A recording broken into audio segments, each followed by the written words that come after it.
నిజంగా నా బాబాత్తని మాడుతున్నాను. ఇల్హాన్ ఉమర్ ని కలిశాడు రాహుల్ గాంధీ అని అంటే అంతకంటే దరిద్రం ఇంకేమైనా ఉందా? ఇల్హాన్ ఉమర్ పూర్తిగా పాకిస్తాన్ టేకేదార్, ఆవిడ పాకిస్తాన్ కి అనుకూలమైనటువంటి వ్యక్తి. విజిట్ చేశారు మొన్ననే. అండ్ ఈవెన్ కశ్మీర్ గురించి మాట్లాడతారు. కశ్మీర్ పాకిస్తాన్కి వెళ్ళిపోవాలని చెప్పే భావజాలం కలిగినటువంటి వ్యక్తి ఇల్హాన్ ఉమర్. పూర్తిగా భారతదేశానికి వ్యతిరేక స్టాండ్ తీసుకుంటుంది. అండ్ మొన్న నరేంద్ర మోదీ గారు ప్రధాని స్థాయిలో యుఎస్ కాంగ్రెస్ లో మాట్లాడుతున్నప్పుడు ఖండించి వ్యతిరేకించినటువంటి వ్యక్తి, అమెరికాలో ఉన్న వ్యక్తి. సో అట్లాంటి ఇల్హాన్ ఉమర్ ని నువ్వు ఎలా కలుస్తావు? నీ దేశ ప్రధానిని వ్యతిరేకిస్తున్నటువంటి వ్యక్తిని, అంటే నీ దేశాన్ని వ్యతిరేకిస్తున్నటువంటి వ్యక్తిని నువ్వు ఎలా కలుస్తావు ఒక ప్రతిపక్ష నాయకుడిగా?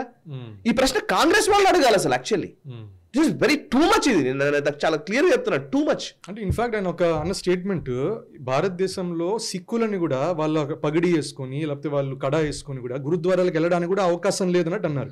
ఇది 6 for Justice వాళ్ళు, ఖాళిస్తాన్ మూవ్మెంట్ వాళ్ళు అవును నిజంగానే జరుగుతుంది, ఇది చాలా కరెక్ట్ గా చెప్పారని కూడా అన్నారు. అదే ఎగ్జాక్ట్లీ ఇప్పుడు మీరు చెప్పినట్టు పాకిస్తాన్ అనుకూలమైనటువంటి వ్యక్తిని కలుస్తారు, ఖలిస్తాన్ సపోర్టర్ ఈయన వ్యాఖ్యల్ని సమర్థిస్తారు.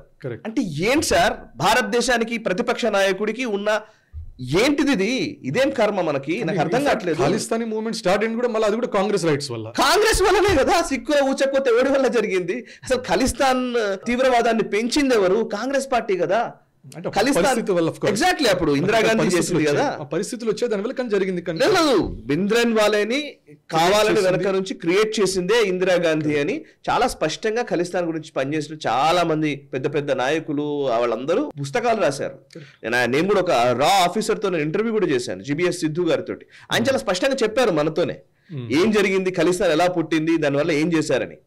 అండ్ జిబిఎస్ సిద్ధు గారు స్వయంగా సిక్కు, ఆయన చెప్పిన మాటలు ఇవి. అండ్ ఇంకోటి, సిక్కుల ఊచకోత జరిగింది కాంగ్రెస్ హయాంలో.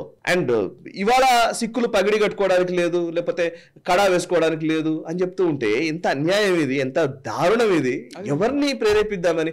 అండ్ నేను సింపుల్ మాట్లాడుతున్నాను, ఒక పాకిస్తాన్ కి సపోర్ట్ చేసే వ్యక్తిని మీరు కలుస్తారు, రాహుల్ గాంధీ కలుస్తాడు. పాకిస్తాన్ కాదు, ఇన్ఫాక్ట్ కెనడా వాళ్ళు ఖాళిస్తాన్ విషయం మీద భారతదేశం ప్రెషర్ పెడుతుంటే కూడా ఇల్హాన్ ఉమర్ ఆమె సపోర్ట్ చేసింది. రెండు ఈక్వేట్ చేస్తున్నాను. పాకిస్తాన్ కి సపోర్ట్ చేసే ఇల్హాన్ ఉమర్ ని కలుస్తాడు, అండ్ ఖలిస్తాన్ వేర్పాటువాదులు ఈయన వ్యాఖ్యల్ని సమర్థిస్తారు. ఈయన భారతదేశానికి ప్రతిపక్ష నాయకుడు. ఇదెక్కడి అన్యాయము?